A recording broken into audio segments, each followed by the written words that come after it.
Hélène, 1936, un film de Jean-Benoît Lévy et Marie Epstein, d'après un roman de Vicki Baum, avec dans les rôles principaux Madeleine Renaud, Odette Joyeux, Gaby Andreu dans un tout petit rôle de figurante, et dans la distribution masculine, Constant Rémy, et Jean-Louis Barrault, bien sûr, Robert Le Vigan, René Dary. Le sujet: Hélène, donc Madeleine Renaud, étudiante à la faculté de Grenoble, est abandonnée par le père de son enfant qui s'est suicidé par peur des responsabilités.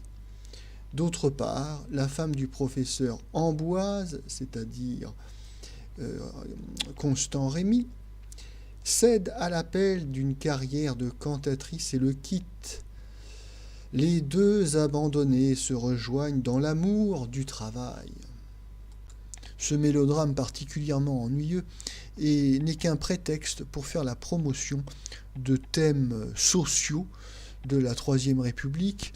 Nous avons droit à la fille mère abandonnée, nous avons droit à l'étudiante pauvre. À ce titre, d'ailleurs, il vaut mieux lire ce qu'a écrit Robert Brasillac sur les étudiants pauvres de la cité universitaire à Paris. C'est notamment dans Notre avant-guerre. Et enfin, nous avons droit, troisième thème, à l'émancipation de la femme laborieuse, etc., etc. Rien d'étonnant à ce que ces thèmes de banquiers républicains soient mis en image par Benoît Lévy, parce que Benoît Lévy, c'est le cinéaste officiel de la Troisième République corrompue. Gouvernement franc-maçon après gouvernement franc-maçon, il est toujours là à hériter des commandes des différents ministères pour réaliser et produire, bien sûr, produire des films d'éducation populaire, oui, car il est nécessaire d'éduquer les masses. On ne le dira jamais assez, car parfois elles peuvent se laisser tenter à sortir du bon chemin.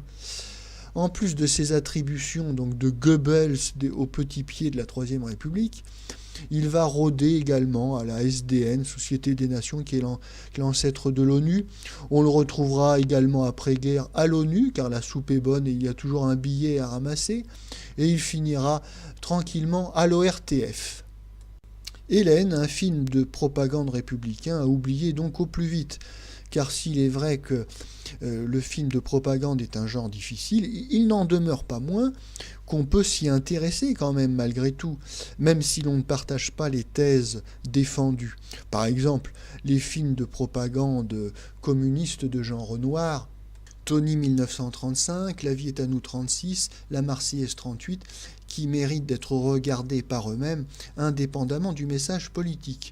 Et je ne parle pas de Leni Riefenstahl qui réalise des films parfaits et qui donne aux films de propagande ses lettres de noblesse en atteignant des perfections stylistiques inégalées.